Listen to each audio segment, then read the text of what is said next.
Leitura do Evangelho de Lucas, Lucas capítulo 7. Tendo Jesus concluído todas as suas palavras dirigidas ao povo, entrou em Cafarnaum. E o servo de um centurião, a quem este muito estimava, estava doente, quase à morte. Tendo ouvido falar a respeito de Jesus, enviou-lhe alguns anciãos dos judeus, pedindo-lhe que viesse curar o seu servo. Estes, chegando-se a Jesus, com instância, lhe suplicaram, dizendo: Ele é digno de que lhe faças isto, porque é amigo do nosso povo, e ele mesmo nos edificou a sinagoga. Então Jesus foi com eles.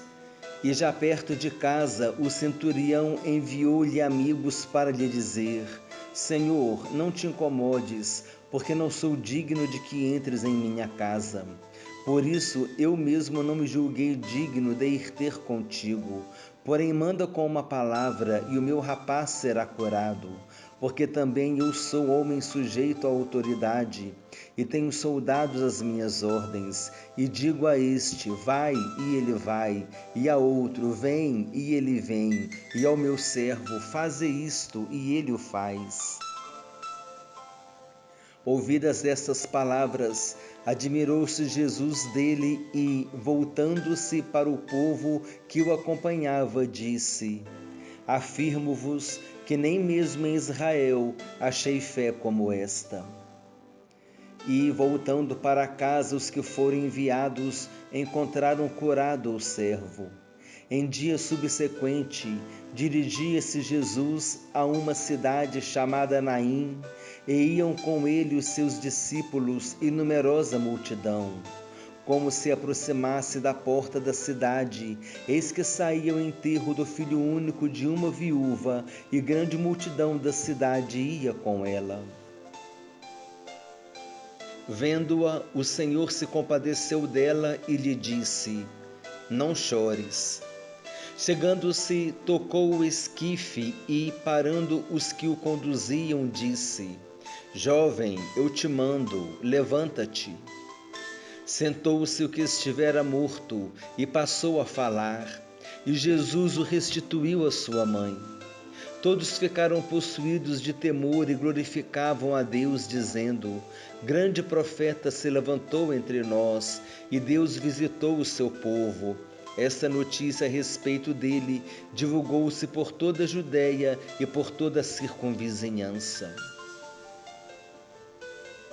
Todas estas coisas foram referidas a João pelos seus discípulos.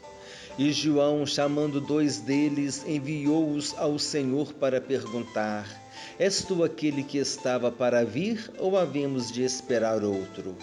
Quando os homens chegaram junto dele, disseram: João Batista enviou-nos para te perguntar: És tu aquele que estava para vir, ou esperaremos outro? Naquela mesma hora, curou Jesus muitos de moléstias e de flagelos e de espíritos malignos, e deu vista a muitos cegos. Então Jesus lhes respondeu: Ide anunciai a João o que vistes e ouvistes. Os cegos veem, os coxos andam, os leprosos são purificados, os surdos ouvem, os mortos são ressuscitados, e aos pobres anuncia-se-lhes o Evangelho. E bem-aventurado é aquele que não achar em mim motivo de tropeço. Tendo-se retirado os mensageiros, passou Jesus a dizer ao povo a respeito de João: Que saístes a ver no deserto? Um caniço agitado pelo vento? Que saístes a ver? Um homem vestido de roupas finas? Os que se vestem bem e vivem no luxo assistem nos palácios dos reis. Sim, que saístes a ver? Um profeta? Sim, eu vos digo, e muito mais que profeta. Este é aquele de quem está escrito: Eis aí envio diante da tua face o meu mensageiro, o qual preparará o teu caminho diante de ti. E eu vos digo, entre os nascidos de mulher, ninguém é maior do que João, mas o menor no reino de Deus é maior do que ele. Todo o povo que o ouviu e até os publicanos reconheceram a justiça de Deus, tendo sido batizados com o batismo de João.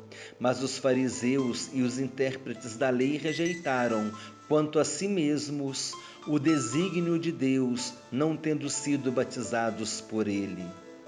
A que, pois, compararei os homens da presente geração? E a que são eles semelhantes? São semelhantes a meninos que, sentados na praça, gritam uns para os outros: Nós vos tocamos flauta e não dançastes, entoamos lamentações e não chorastes. Pois veio João Batista, não comendo pão, nem bebendo vinho, e dizeis: tem demônio. Veio o Filho do Homem, comendo e bebendo, e dizeis: eis aí um glutão e bebedor de vinho, amigo de publicanos e pecadores. Mas a sabedoria é justificada por todos os seus filhos. Convidou-o um dos fariseus para que fosse jantar com ele. Jesus, entrando na casa do fariseu, tomou lugar à mesa. E eis que uma mulher da cidade, pecadora, sabendo que ele estava à mesa na casa do fariseu, levou um vaso de alabastro com unguento e, estando por detrás, aos seus pés, chorando, regava-os com suas lágrimas e os enxugava com os próprios cabelos. E beijava-lhe os pés e os ungia com unguento. Ao ver isto, o fariseu que o convidara disse consigo mesmo: se este fora profeta, bem saberia quem e qual é a mulher que lhe tocou, porque é pecadora. Dirigiu-se Jesus ao fariseu e lhe disse: Simão, uma coisa tenho a dizer-te. Ele respondeu: dize-a, mestre. Certo credor tinha 2 devedores. Um lhe devia 500 denários e o outro 50. Não tendo nenhum dos 2 com que pagar, perdoou-lhes a ambos. Qual deles, portanto, o amará mais? Respondeu-lhe Simão: suponho que aquele a quem mais perdoou. Replicou-lhe: julgaste bem. E voltando-se para a mulher, disse a Simão: vês esta mulher? Entrei em tua casa e não me deste água para os pés. Esta, porém, regou os meus pés com lágrimas e os enxugou com os seus cabelos. Não me deste ósculo. Ela, entretanto, desde que entrei, não cessa de me beijar os pés. Não me ungiste a cabeça com óleo, mas esta, com bálsamo, ungiu os meus pés. Por isso te digo, perdoados lhe são os seus muitos pecados, porque ela muito amou, mas aquele a quem pouco se perdoa, pouco ama. Então disse a mulher: perdoados são os teus pecados. Os que estavam com ele à mesa começaram a dizer entre si: quem é este que até perdoa pecados? Mas Jesus disse à mulher: a tua fé te salvou, vai-te em paz.